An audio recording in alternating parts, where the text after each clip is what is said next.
നമസ്കാരം. Purple media കൃഷിയും വ്യവസായവും എന്ന പരിപാടിയിലേക്ക് ഏവർക്കും സ്വാഗതം. നമ്മളിന്ന് കൊല്ലം ഇരവിപുരം എന്ന സ്ഥലത്താണ് എത്തിച്ചേർന്നിരിക്കുന്നത്. 5ഓളം വരുന്ന സഹപ്രവർത്തകർ, സുഹൃത്തുക്കൾ സംയുക്തമായി സംഘടിപ്പിച്ച ഒരു കൃഷി വ്യവസായ രൂപത്തിലാണ് നമ്മൾ എത്തിയിട്ടുള്ളത്.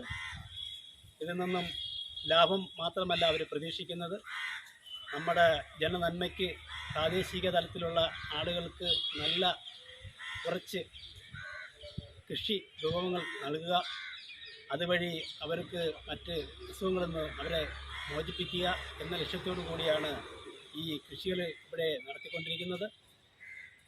ഈ കൃഷിപ്പാടം കണ്ടിട്ട് നമ്മുടെ പ്രദേശത്ത് തരിശു ഭൂമിയിൽ ഉള്ള ആളുകൾ ഇത്തരം നിലപാടുകൾ കൈക്കൊണ്ട് പ്രദേശത്തെ ജനങ്ങൾക്ക് നല്ല രീതിയിലുള്ള ആഹാരങ്ങൾ പാകം ചെയ്യാനുള്ള വസ്തുക്കൾ ഉൽപ്പാദിപ്പിച്ച് കൊടുക്കുവാൻ തയ്യാറായി വരണമെന്നാണ് പർപ്പിൾ മീഡിയ. നമ്മുടെ ഈ പ്രദേശത്തെ കൃഷി ഓഫീസുമായി ബന്ധപ്പെട്ട് നമുക്ക് ലഭിക്കുന്ന എന്തൊക്കെ ആനുകൂല്യങ്ങളാണ്, അവരുടെ ഭാഗത്തു നിന്നുണ്ടാകുന്ന എന്തൊക്കെ സഹകരണങ്ങളാണ്, നമ്മുടെ നിലവിലുള്ള ഈ ഒരു കൃഷിക്ക് അനുയോജ്യമാകുന്ന നിലപാടുകളാണോ എടുക്കുന്നത്, നമ്മളെ പ്രോത്സാഹിപ്പിക്കാൻ അവർ വരാറുണ്ടോ, നമുക്ക് മറ്റെന്തെങ്കിലും വിത്തുകൾ വേണമെന്ന് ആവശ്യപ്പെട്ട് നമ്മുടെ മുന്നിൽ വരാറുണ്ടോ, കൃഷി വകുപ്പിൻ്റെ ഭാഗത്തു നിന്ന് നമുക്ക് ലഭിക്കുന്ന എന്തൊക്കെ ആനുകൂല്യങ്ങളും സഹായങ്ങളുമാണ് ഇപ്പോൾ കിട്ടിക്കൊണ്ടിരിക്കുന്നത്? ആനുകൂല്യങ്ങളെന്ന് പറയുമ്പോൾ ഞങ്ങൾക്ക് ആദ്യം ഇതിൻ്റെ ഒരു സബ്സിഡി ഉണ്ടായിരുന്നു. നമ്മളിതിന് മോട്ടർ വെക്കുന്നതുമായിട്ട് അഗ്രികൾച്ചർ കണക്ഷൻ. അതിനാദ്യം ഇച്ചിരി റിജക്ഷനൊക്കെ പറഞ്ഞെങ്കിലും പിന്നീട് നമ്മൾ ഉദ്ദേശിച്ച തുക കിട്ടിയില്ലെങ്കിലും അത് പിന്നെ അനുകൂലമായൊരു തീരുമാനത്തിലേക്ക് എത്തി. എങ്കിലും കൃഷിഭവൻ്റെ പൂർണ്ണ സപ്പോർട്ടുണ്ടോയെന്ന് ചോദിച്ചാൽ ലേശം സംശയമാണ്. എൻ്റെ ഇടയ്ക്ക് ഒരു പ്രാവശ്യം അവർ വന്ന് വിസിറ്റ് ചെയ്തിട്ട് പോയിട്ടുണ്ട്. അല്ലാതെ നമുക്ക് എന്ത് വേണമെന്ന് ഇങ്ങോട്ട് വന്ന് തിരക്കാറൊന്നുമില്ല, നമ്മൾ അങ്ങോട്ട് ചെന്നാലേ പറ്റത്തുള്ളൂ. അതാണ് അതിൻ്റെ ഇപ്പോഴത്തെ ഒരു നിലപാട്. ആ നിലപാടിനോട് നമ്മൾ ഈ ഒരു ഇപ്പം നിലവിലൊരു കർഷകനായിട്ട് പ്രവർത്തിക്കുന്ന ഈ സാഹചര്യത്തിൽ നമുക്ക് എന്തെങ്കിലും മാനസികമായ ബുദ്ധിമുട്ട് തോന്നാറുണ്ടോ? അവരുടെ പ്രവർത്തനം മോശമാണ് എന്ന് നമുക്ക് ഒരു വിലയിരുത്തലുണ്ടോ നമുക്ക്? അല്ല, അങ്ങനെ ഇപ്പം പറയാൻ പറ്റില്ല. ഇനി കാര്യം നമ്മൾ ഇറങ്ങിയിട്ടൊരു 6 മാസക്കാലമല്ലേ ആയുള്ളൂ. അപ്പോൾ അങ്ങനൊരു കാര്യത്തിനെ കുറിച്ചൊരു ഇപ്പോഴേ അഭിപ്രായം പറയാറായിട്ടില്ല. ഇനി അവരുടെ ഭാഗത്തുനിന്ന് എന്തുമാതിരി സപ്പോർട്ട് ഇനിയായിരിക്കും ഉണ്ടാവുന്നത്. അപ്പം നമ്മളങ്ങനെ ഇപ്പോഴും അവരെ വിമർശിക്കുന്നത് ശരിയല്ല എന്നുള്ളതാണ് എൻ്റെ അഭിപ്രായം. അത്യാവശ്യം അവർ സഹായിക്കുന്നുണ്ട്, എങ്കിലും കൂടുതൽ മെച്ചപ്പെട്ട സേവനം കിട്ടിയാൽ നന്നായിരിക്കും എന്നുള്ളതാണ് എൻ്റെ അഭിപ്രായം. മെച്ചപ്പെട്ട സേവനം നമ്മൾ ആഗ്രഹിക്കുന്നുണ്ടല്ലോ നമുക്കത് ലഭിക്കാനായിട്ട്. ഈ നാട്ടിലേക്ക് നമ്മൾ ഈ പറഞ്ഞ പോലെ മറ്റു മാലിന്യങ്ങൾ ചേർക്കാത്ത നല്ല കൃഷി, നമ്മുടെ ഈ പറഞ്ഞ പോലെ ഗോമൂത്രവും ചാണകമൊക്കെ ഉപയോഗിച്ച് നടത്തുന്ന കൃഷി, ആ കൃഷിയിൽ നിന്ന് നമുക്ക് കിട്ടുന്ന ആദായം, അത് ആദായം മാത്രമല്ല ഈ പ്രദേശത്തിന് നന്മയ്ക്കൂടി വേണ്ടി നമ്മൾ പ്രവർത്തിക്കുന്നു പറയുമ്പോൾ അത് സാധാരണ ഒരു പ്രവർത്തനമല്ല. സാധാരണഗതിയിൽ അങ്ങനെ ആരും ചെയ്യാൻ തയ്യാറായിട്ട് വരാത്തൊരു സംഭവമാണ് ഈ കൂട്ടായ്മയിൽ നമ്മൾ കണ്ടത്. അതുകൊണ്ടാണ് ഈ വീണ്ടും ചോദിക്കുന്നത്, ഇനി നമുക്ക് ഒരുപാട് കാര്യങ്ങൾ രാഷ്ട്രീയ മേഖലയിൽ നിന്നും ഭരിക്കുന്ന ആളുകളിൽ നമുക്ക് ലഭിക്കേണ്ടതുണ്ടോ?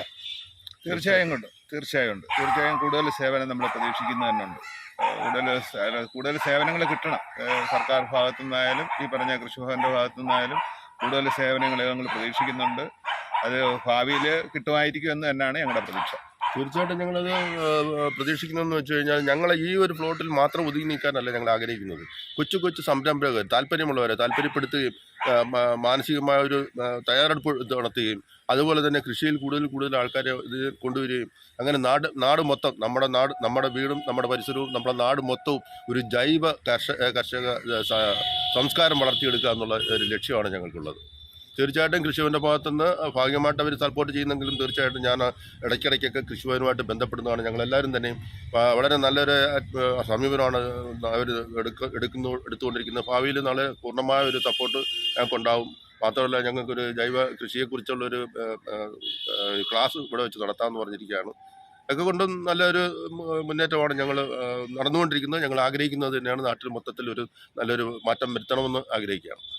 നമ്മുടെ ഈ പ്രദേശത്തുള്ള കൃഷി ഓഫീസ് ഏതാണ് നമ്മൾ അറിയപ്പെടുന്ന പേരിൽ?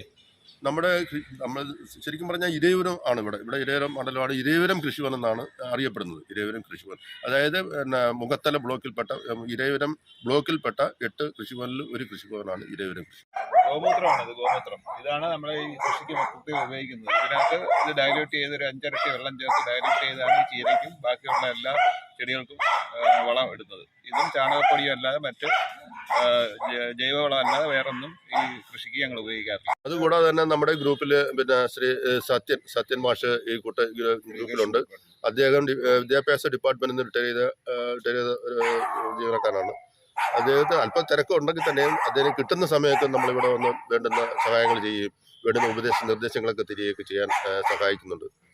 നമുക്ക് ഇവിടെ എന്ന് പറയുന്നത് ഏതാണ്ട് ഒരു 30 സെൻറ്റിനകത്താണ് ഞങ്ങൾ ഈ കൃഷി ചെയ്യുന്നത്. അതിനകത്ത് നിന്ന് തന്നെയുള്ള ഒരു ബെനിഫിറ്റ് ആളുകൾ പറയുന്നത് ഈ കൃഷി നഷ്ടമാണെന്നാണ്. അപ്പോൾ എൻ്റെ ഒരു കാഴ്ചപ്പാട് പ്രകാരം ഈ കഴിഞ്ഞ 5 മാസത്തെ വരുമാനം വെച്ച് നോക്കുകയാണെങ്കിൽ ഒരിക്കലും നഷ്ടമല്ല. കാര്യം ഞങ്ങൾ ഒരു ഏതാണ്ട് ഒരു 60,000 രൂപയ്ക്ക് അടുത്താണ് ഇതിനായിട്ട് മുതൽ മുടക്കിയിട്ടുള്ളത് നിലവിൽ. അത് മോട്ടറും അതിൻ്റെ ബാക്കി പ്ലംബിങ്, ഇലക്ട്രിക്കൽ പണി എല്ലാം ഉൾപ്പെടെയാണ്. അതിൻ്റെ വിത്ത്, തൈ, വളം. പക്ഷെ ആ ബെനിഫിറ്റ് ഇപ്പം തന്നെ നമ്മുടെ ഞങ്ങൾ മുടക്കിയ പൈസ ഇപ്പം തന്നെ നിലവിൽ നമ്മളെ കയ്യിൽ തിരിച്ചു വന്നിട്ടുണ്ട്. അതിൻ്റെ ഒരു ഏകദേശ കണക്കെന്ന് പറയുന്നത് ഞങ്ങൾ ഇവിടെ നടത്തിയ കൃഷിയുടെ ഇത് എന്ന് പറയുന്നത് ഏതാണ്ട് ഒരു 31/12 തന്നെ, അതായത് ഓഗസ്റ്റ് മാസം 16-ാം തീയതി തുടങ്ങി ഡിസംബർ 31 തന്നെ ഞങ്ങളൊരു 93 കിലോ പയർ വെച്ച്, അതുകൂടാതെ ഒരു 45 കിലോ വെണ്ട, 75 കിലോ വഴുതന വെച്ച്, ഒരു 10 കിലോയ്ക്ക് പുറത്ത് തക്കാളി, പിന്നെ അതുകൂടാതെ ചീവക്കിഴങ്ങ്, കാബേജ്, കോളിഫ്ലവർ, അതുമെല്ലാം ഒരു നല്ല ബെനിഫിറ്റ് കിട്ടി. അതുകൂടാതെ ഇപ്പം നമ്മുടെ ചീര തുടങ്ങിയിട്ടൊരു 2 മാസം കഷ്ടിച്ചാകുന്നുള്ളൂ. ഇതുവരെ ഒരു 25,000 രൂപയ്ക്ക് പുറത്ത് ചീര നമ്മൾ സെയിൽ ചെയ്ത് കഴിഞ്ഞു. ഇനി അതേ കണക്ക് തന്നെ ഇനി പിച്ചാൻ കിടക്കുന്നുണ്ട്. ഇനി അടുത്ത 2 മാസം കൂടെ ഈ ചീര കൃഷിയിൽ നമുക്കിത് നല്ല ബെനിഫിറ്റ് തിരിച്ചു കിട്ടും. അതുകൊണ്ട് ഈ കൃഷി നഷ്ടമാണെന്ന് പറയുന്നതിനോട് ഞാൻ യോജിക്കുന്നില്ല. കൃഷി ലാഭകരമാണ്, നോക്കിയും കണ്ട് നടത്തിയാൽ ലാഭകരമാണ് എന്നാണ് എൻ്റെ അഭിപ്രായം.